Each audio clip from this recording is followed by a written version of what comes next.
Welcome to Compelling Conversations. I'm Rabbi Sanford Akselrad of Congregation Tamid in Henderson, Nevada. What is anti-Semitism, and why do we see more of it on college campuses today? These are two tough questions to tackle, but one organization, the Maccabee Task Force, is doing just that at more than 100 college campuses across America. David Brog is the executive director of the Maccabee Task Force, and he's our guest on this episode of Compelling Conversations. Here's a quick look at some of the diverse student and academic voices David has come across while trying to assess the problem. If you are an academic, if you are an activist, if they call you, wear that as a sign of distinction. This proves that I'm working for the right side. For the just cause. We get called racist, we get called fascist, we get called pigs, we get spit at. There's like stepping of flags, there's like ripping and tearing things apart. Someone took a mezuzah down, we're going to put 100 new mezuzahs on campus. We're going to put a new one right here, right now. And hopefully we'll continue putting more mezuzah. We'll continue being even prouder of being Jewish, because the best way, as I've been saying for the past few days, the best way to fight anti-Semitism is really by being proud of being Jewish. The Maccabee Task Force was created in 2015 to combat the disturbing spread of anti-Semitism on college campuses. David says his group has identified strategies that work, including the cornerstone of his program, sponsoring trips to Israel for college campus leaders and influencers. When in Israel, they get to talk to pro and anti-Israel activists and discover much of what they thought they knew about the Jewish state and the Jewish people is based on misinformation. The Maccabee Task Force combats hate by giving the opportunity for influential campus leaders to learn the truth firsthand in the Holy Land. Podcaster Ira Sternberg also joins us to moderate this compelling conversation. David, welcome to Compelling Conversations, and let's start out with the obvious question. Why is there a rising tide of anti-Semitism on college campuses? It's a good question, and I think you're going to get a lot of different opinions about it. We know that academia especially academia focused on Middle East studies, but now very much beyond that, has been turning against Israel. And so there are some who will say that's because the professors are anti-Israel and often beyond that, anti-Semitic, that you see this rise. Others might point to other factors in the media environment, et cetera. I think there's truth to a number of these things, but to me, the biggest reason is the fact that we're seeing a couple things happening politically right now. And I'm going to speak about each because we see anti-Semitism on both sides of the political spectrum. On the right, we're seeing a spike in anti-Semitism.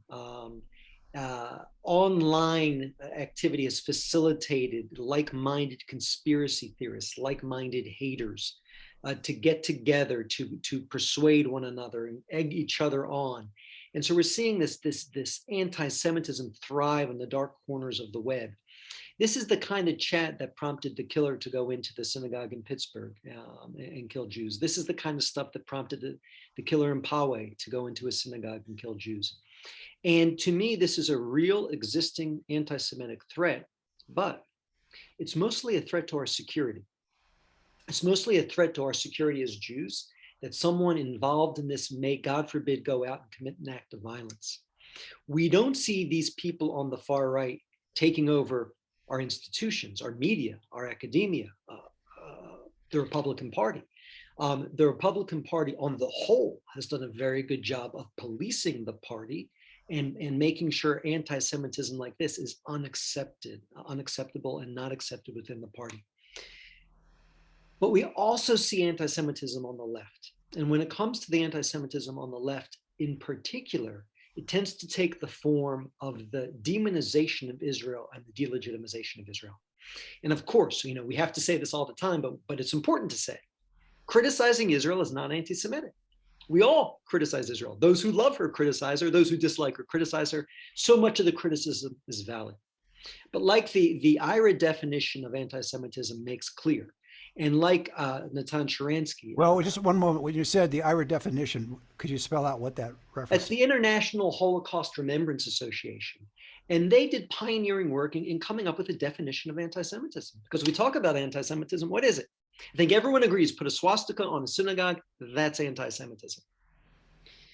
But what about if I say I don't agree with Bennett's policy towards the West Bank? Is that anti-Semitic? No, I don't think so at all. It's legitimate criticism. But what if I say Israel's a Nazi state committing genocide against the Palestinians? Is that anti-Semitic? Well, this is where a definition is helpful. And the IRA definition of anti-Semitism, which is by far the most widespread and widely accepted definition of anti-Semitism, recognizes and acknowledges that there are times when the criticism of Israel crosses the line from legitimate criticism into anti-Semitic criticism. And that tends to be when you demonize Israel, you delegitimize Israel, you question Israel's right to exist, you compare Israel to Nazis and Israelis to Nazis. And then Sharansky, Natan Sharansky, former refusenik from the Soviet Union, human rights crusader, Israeli politician, added to this some indicia that I think are very helpful. But he talks about impossible double standards. If you hold Israel to impossible double standards compared to any other country, that's anti-Semitic as well. So these critiques of Israel do cross the line into anti-Semitism. And what we see on the left, this is the prevalent form of anti-Semitism. The anti-Semitism that masquerades as just criticism of Israel, just dislike of Israel. I like Jewish people. I just don't think they have a right to express their right to national self-determination in the Jewish state of Israel. And the threat here is less a threat to our physical safety, although we do see people motivated by this ideology committing acts of aggression and violence. The real threat here to me is a threat that this ideology has become so prevalent on the campuses, in academia, in much of our media, but they planted the seeds of this on the left, that if you want to stand up for human rights, if you want to fight against oppression, if you want to fight for social justice and racial justice, then you must be anti-Israel. And you must embrace some of these ridiculous anti-Semitic narratives about Israel, not legitimate criticism, exaggerated anti-Israel narratives. They've planted these seeds, they've taken root, and we're seeing the bitter fruit. The BDS movement, BDS stands for Boycott, Divest From, and Sanction, is a movement that tried to do something that seemed impossible back when they started over 15 years ago. And that is they looked at the wonderful movement, universal movement, to end racist apartheid in South Africa. And this was a movement where countries around the world said this apartheid practiced by the South African government that does not give rights to Black citizens, that does not welcome Black citizens into white towns and spaces. This is a form of evil, so evil that we must have a universal boycott of South Africa. We must divest from South Africa. We must sanction South Africa. This wonderful movement in which a lot of us participated when I was in college, this was the human rights campaign of the day, ended the evil of apartheid in South Africa. The pressure worked. So Israel's critics came along and said, well, if it worked against South Africa, let's claim that Israel's an apartheid country. Let's claim there's an analogy here. And let's try to get the world to do to Israel what they did to South Africa. Anyone who knows the topic knows what a ridiculous assertion it is that Israel's an apartheid country. Many, many legitimate critiques you can make. This is not one of them. But that lie that was started in Durban so many years ago has spread and spread and spread, so that we see now on many of our college campuses, students signing up like we did in my day to fight South Africa. They're signing up to boycott, divest from, and sanction one country on God's green earth.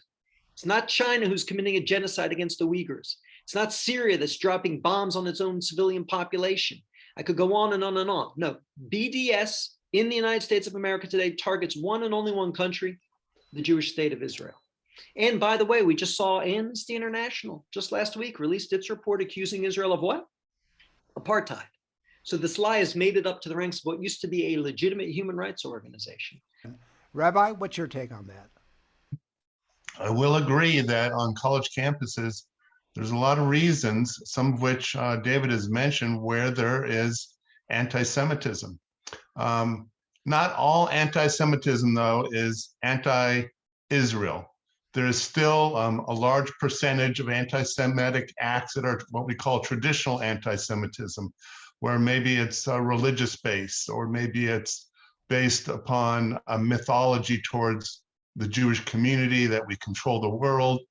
And some of that, as David pointed out, is fueled through social media, them going into their own little world and going down that rabbit hole that reaffirms some of their prejudices.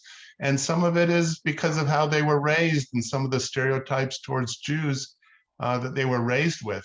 There aren't that many Jews in the world, 14 million Jews in the whole world.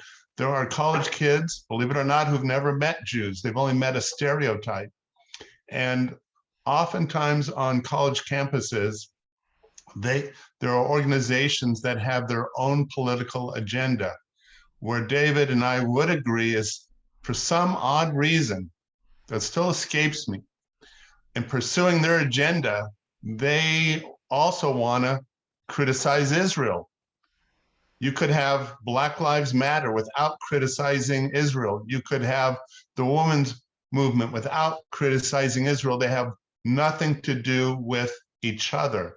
And therefore, people who want to support those organizations sometimes are baffled or have a hard time because they include an anti-Israel message in their charter or in their rallies. And that is very troubling. Once you diagnose where the problem's coming from, now you're better able to solve the problem. And so having made the diagnosis we made, agree with it, disagree with it, we then say, okay, how is it possible that we can reach into this ideological silo that is embraced an anti-Israel narrative, and one that I would argue is grossly at odds with the facts? Pro-Israel groups on campus have tried various ways to do this. Very often, I think the most common activity is, let's bring a speaker to campus who will share some truths about Israel that students might not have heard. The problem we've encountered with that is it's very rare that someone who is in a particular ideological silo, left or right, by the way, is going to show up to hear a speaker presenting a view that is different from theirs. So I brought some wonderful speakers to campuses, sharing really important truths about Israel, people you wouldn't expect to be so supportive of Israel, Israeli Arabs, Pakistani Muslims. And what I found is they shared wonderful truths about Israel to largely empty rooms, and the people in that room were already supporters. And so it didn't change much. Doing events at the Hillel, maybe a Shabbat dinner or falafel brunch, is great, but if you haven't done the work to build a coalition with other students that they feel comfortable showing up, they typically do not show up. And so the one tool we found that can make a dramatic difference, extremely effective, but also extremely expensive, is having our partners on our campuses map their campuses. Figure out who are the 20 students who dominate the campus political conversation. And very often it's no more than 20. Build relationships with them, get to know them, and then invite them on a trip to Israel where they can see the reality for themselves. And when you have people on a bus with you on the ground in Israel for a week, they're seeing a reality they never would otherwise see. Everyone these days, we're all siloed, left and right. We engage in social media with people who agree with us. We consume media from people who agree with us. We talk to people who agree with us. The only way to break out of this silo and get them to see a different reality, the truth about Israel, is by bringing them to Israel. Then once we do this, we use the people who came on our trip and are now willing to say, this, what I saw in Israel is different than the anti-Israel narrative that's so prominent in my ideological silo. It's at odds with that narrative. The truth is much more complex than I was told. Then these people can become friends to enable us to reach their various organizations, their various allies, and start engaging in coalition building and start sharing. I think that's the key to what you just said. Trips to Israel, 100%, and coalition building, because as long as you make it, more partisan, then it's us versus them. And what we need to do, as you just said, is build coalitions and reach, they call it reaching across the aisle. I don't even want to call it an aisle. Find other organizations and leaders within other organizations that share our viewpoint, have their eyes open, and understand that our values are much more in common than they realize. There are so many people who have misconceptions about Israel, about the feeling of the lack of Palestinian rights, when that's not the case. How gay, lesbian, and so forth are treated in Israel, where Israel has the most open city, Tel Aviv, in the entire Middle East. The Arabs have more rights in Israel than any other Arab country in the Middle East. So when these facts are made known, whether you're right or left, whatever, I think their eyes are open, and perhaps what they've been fighting for is something that has actually been confused by a lack of understanding of the facts and an embracement of the myths. And I think that's really the strength of your organization. And I think taking folks to Israel is so important, so important. And I think prior to our going on air here, you talked about how they do meet with Palestinians. And I'd love to hear you talk a little bit more about that, because it's not just a one-sided trip, and that's what makes it so powerful. When we go out into the field and work with people, and try to talk to them about Israel, it's just really important that we address what you said, that if you are progressive and you cherish progressive values, then Israel actually should impress you deeply. It's a country in a very dangerous neighborhood. Yeah. And keep going. I think this is the point. Keep going. Yeah, is absolutely the point. But there's a reason why I focus on it, but it's absolutely the point. And so Israel is in a tough neighborhood, and yet when you look at the way it struggles to uphold human rights and civil rights and to protect civilians in a combat zone, and when you look at the efforts made, when you look at the true multiracial, multicultural vibrancy of Israel, it's incredibly impressive. Most students who are anti-Israel, and most students who are anti-Israel to the point where I would say it has crossed the line into anti-Semitism, I don't think have bad intentions. I don't think they're hateful people. I just think they're misled. Misinformed. Right. I don't even think they realize that in Israel there are more Jews of color than not. That's right. That's right. You know, when they talk about racism, how can that be? So again, I think the point of your organization and so many other organizations in telling people the truth about Israel is so important. But what I was trying to get you to bring out was when you shared that when they go to Israel, they speak to Palestinian leaders. Right. Tell us a little bit more about that, because I found that fascinating. So the students we want to bring are smart students, politically savvy students. So they say, wait a second, you're a pro-Israel organization wanting to bring me to Israel. And by the way, we always do it through our partners on the campus. It's always our partners in Hillel and whatever pro-Israel organization on campus that's designing the itinerary and making the invitation. But we tell all of our partners, if someone asks you who's funding the trip, you should be honest about it, the Maccabee Task Force. And so people know we're a pro-Israel organization funding pro-Israel students. And so students wouldn't go on the trip if they felt it was a brainwashing trip. We need to show them and demonstrate to them in advance through the itinerary that they're going to hear from both sides, from both peoples, and from different views within each camp. And so we bring them to Israel where they see the reality of Israel, but we make sure every trip we do, they go to the Palestinian Authority and they meet with Palestinian leaders or Palestinian academics, and they hear things that are very harshly anti-Israel. I've gone on a number of these trips. I've sat through these meetings. It's been hard for me because here we are, a pro-Israel organization, spending money to bring students to hear a very hostile narrative. But at the end of the day, I think it's critical because the students wouldn't come otherwise. And because I think in hearing the narrative, they also learn some realities about the Palestinian side. Again, a lot of these students are coming with a black and white view. Israel bad, Palestinians pure good.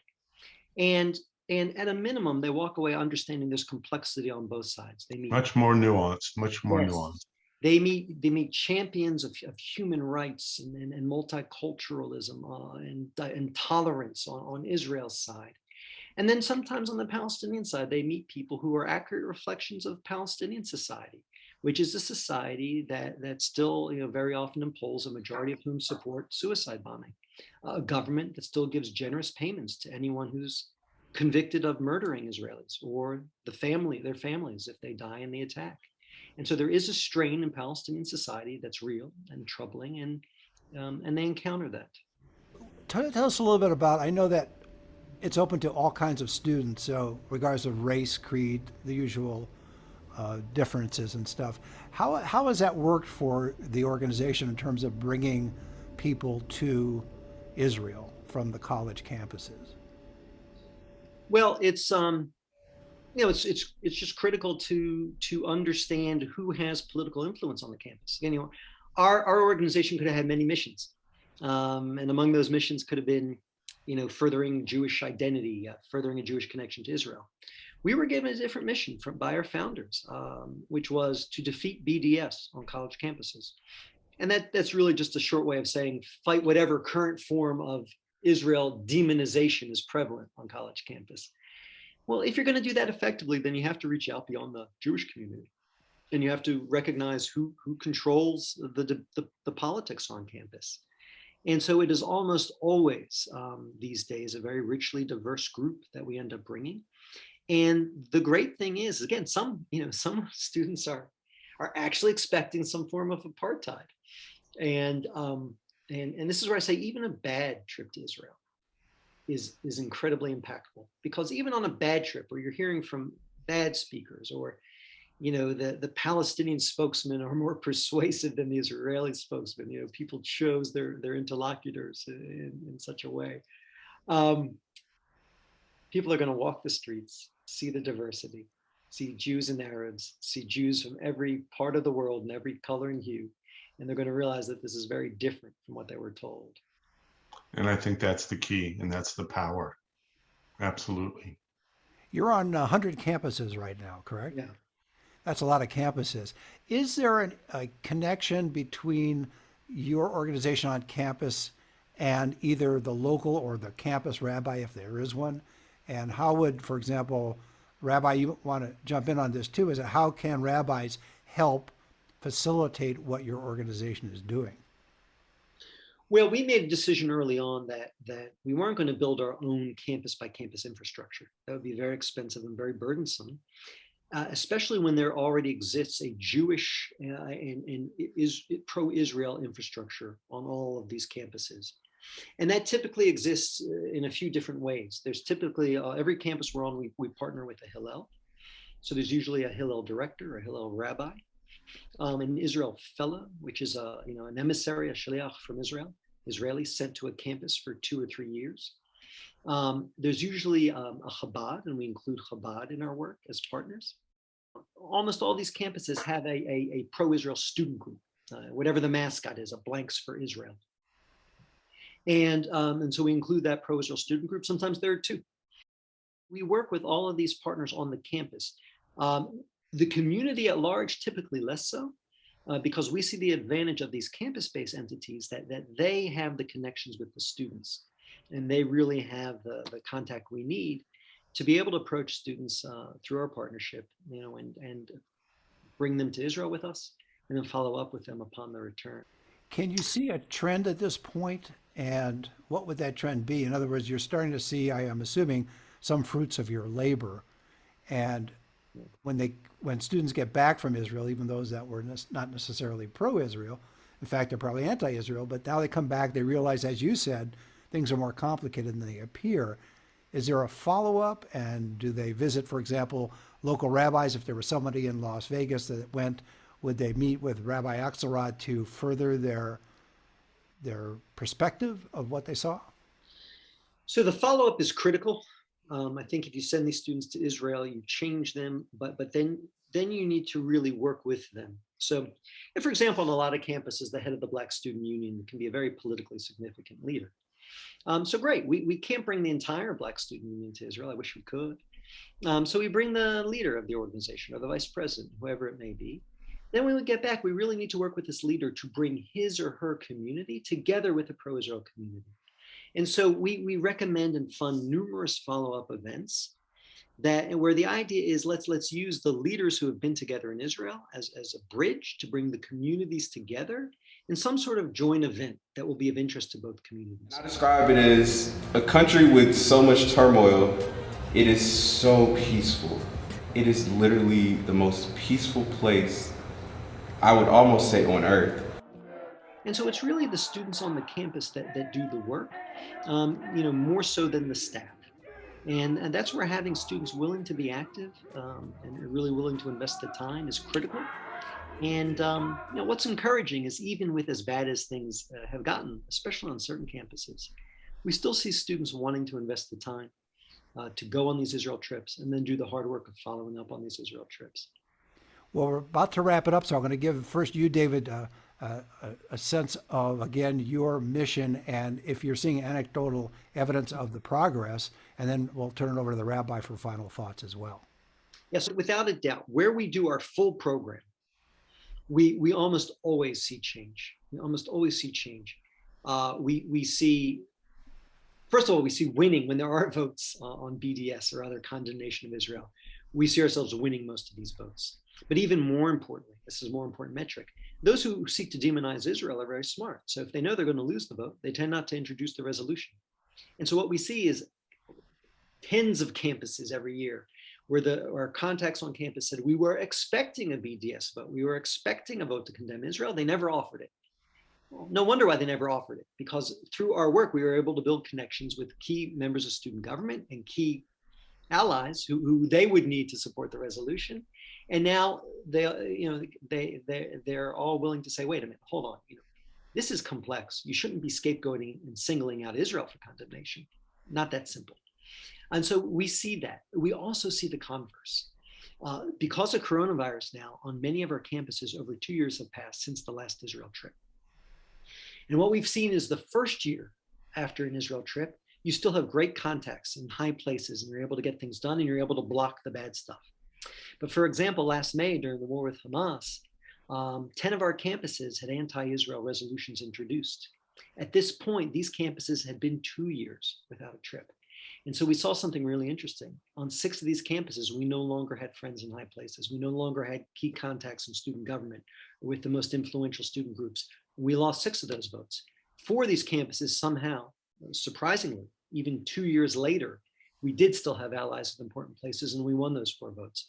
So we see it both, for the good and now for the bad that we have not been able to do the trip in so long. I made a special point this year to bring the subject of Israel to my 10th through 12th graders, because I have found that by the time they get to college, even our Jewish kids' perspective towards Israel is filled with myths, misunderstanding, and I don't want to call it anti-Israel, but it's not sympathetic to Israel. And so the job, I believe we actually have to work before they get to college. That's not to belittle at all the fine work of what this organization is doing, because the students are there. And so that's the chomer, that's the material that you have to work with. So it's a terrific strategy to build relationships and coalitions and to educate existing leaders on campus.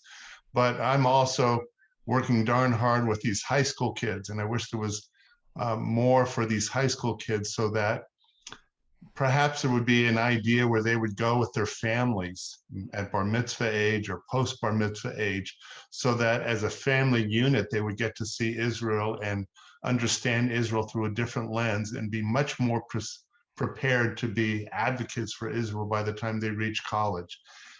I almost fear it's a little late by the time they reach college, and I think others share that, but it is what it is. There's only so much money, there's only so many organizations. But I would love to invest in these high school kids, and I would love to invest post-college as well. I can't tell you the paucity of communication with post-birthright kids or that we have. I love the fact that there's birthright, but after they graduate from college and they go on with their lives, I don't know who these kids are, and they haven't come to me and said, this is what I feel about Israel. For too many of them, they go to Israel and it's a wonderful trip. And so I think before and after, and not just during college, is so important.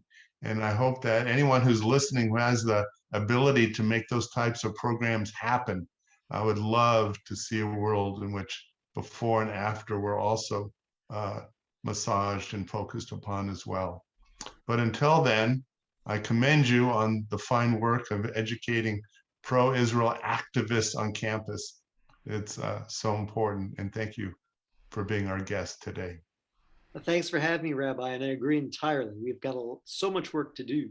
Thanks to Rabbi Akselrad, and also thanks again to David Brog. He's the executive director of the Maccabee Task Force. For more information, you can go to MaccabeeTaskForce.org. And the next edition of Compelling Conversations will be Wednesday, April 20th. Hope to see you then. Thank you, gentlemen. Thank you so much. Thank you very much. See you all next time.